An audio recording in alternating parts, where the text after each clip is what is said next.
India में controversies थमने का नाम ही नहीं ले रही हैं। सबसे पहली कंट्रोवर्सी हुई जस्टिस यशवंत वर्मा जी की। उनके घर से इलिसिट कैश मिला, 15 करोड़ रुपए मिले उनके घर से। देन नेक्स्ट कंट्रोवर्सी है हमारे former CJI and current CJI, that is honourable chief justice of India BR Gavai ji के बीच में। इसके बीच में भी काफ़ी सारी कंट्रोवर्सीज हुई हैं और यहाँ पे क्वेश्चन ये रेज किया गया था कि इनके विचारों में मतभेद है। अब ये चीज़ भी नहीं थमी, इंडिया में एक और कंट्रोवर्सी उठ के आ गई है। ओडिशा हाईकोर्ट जज विभू प्रसाद रौत्रे जी की कंट्रोवर्सी। इनकी डिग्री पे सवाल उठाए गए हैं। इंडिया में चल क्या रहा है, मतलब कंट्रोवर्सीज एंड ही नहीं हो रही हैं। जुडिशरी पे लोगों का विश्वास है या नहीं, इसके बारे में हम बाद में बात करेंगे। बट जुडिशरी इस चीज़ के लिए जानी जाती है कि हमें जस्टिस मिलेगा। बट हाई कोर्ट जज की डिग्री पे सवाल उठाना, तो क्या ये जुडिशरी पे क्वेश्चन मार्क नहीं रेज करते हैं? वेल, हमारी चीज़ें कहाँ से स्टार्ट होती हैं, ये चीज़ उठ के कहाँ से आई? ये स्टार्ट होती है 5 साल पहले की कहानी से। 2019 में परमानेंट हाई कोर्ट जज बने ऑनरेबल जस्टिस विभू प्रसाद रौत्रे जी। ये किसके द्वारा क्वेश्चन रेज किए गए हैं? आफ्टर ऑल द रिसर्च, एक RTI एक्टिविस्ट ने पिटिशन फाइल की थी ऑन 28 जुलाई 2025 में, जहाँ पे उन्होंने लेटर लिखा था टू CJI, करंट CJI और president of India, that is Draupadi Murmu ji को। और ये क्वेश्चन रेज किए गए थे कि जो जस्टिस हैं, high court justice of Orissa Vibhu Prasad Routray ji की डिग्री फेक LLB डिग्री है। उनकी डिग्री एक ऐसे कॉलेज से है जहाँ से जिसको BCI ने भी नहीं रिकॉग्नाइज किया है, वो किसी यूनिवर्सिटी से भी एफिलिएटेड नहीं है। तो उन्होंने लॉ की डिग्री कंप्लीट कैसे कर ली? और इतने समय से जो वो लाइसेंस कैरी कर रहे हैं, क्या वो फेक नहीं है? क्या वो एब इनिशियो नहीं है? क्या वो वॉइड नहीं है? ये सारी कंट्रोवर्सीज अभी कंप्लीट ही नहीं हुई हैं। उन्होंने अपनी पिटिशन में ये रिलीव्स आउट किया है कि आपको इन हाउस इंक्वायरी बैठानी होगी। अभी ये सारे चार्जेस, ये सारे क्वेश्चंस प्रूव नहीं हुए हैं, बट जो उन्होंने फैक्ट्स रखे हैं वो बिल्कुल क्वेश्चन रेज करते हैं। आप इसे बिल्कुल नहीं इग्नोर कर सकते कि जो भी तथ्य रखे गए हैं RTI एक्टिविस्ट के द्वारा, क्या वो गलत हैं।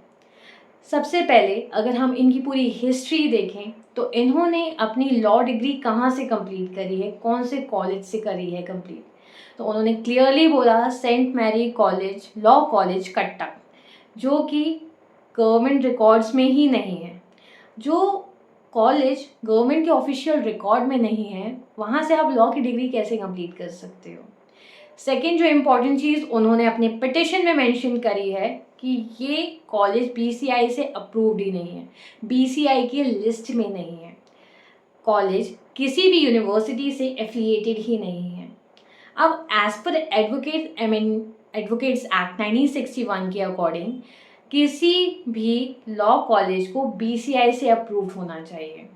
जब तक वो BCI से अप्रूव नहीं होगा तो एज एन एडवोकेट आप प्रैक्टिस नहीं कर सकते हो।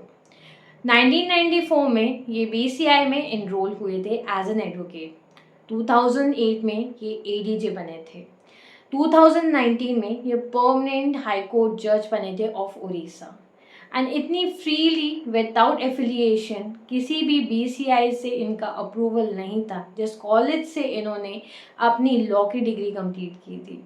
तो अभी तक ये क्वेश्चन मार्क क्यों नहीं रेज किया गया? इन्हें लाइसेंस कैसे प्रोवाइड किया गया था? All this question raises a big question. इस पिटिशन में जो रिलीव्स आउट की गई है वो है constitute in house inquiry, debar from judicial work, CBI investigation state bar के खिलाफ, government of Orissa, education department of law degrees, public service commission and high court collegium.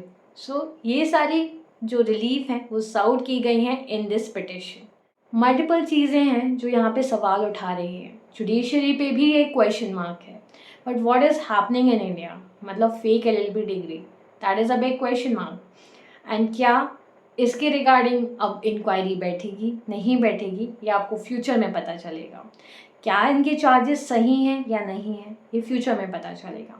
But all these things जो clearly इस petition में रखी गई हैं, क्या question mark नहीं रेज कर रही हैं जुडिशरी पे। So tell me through your comments, आप क्या इसके बारे में सोचते हैं।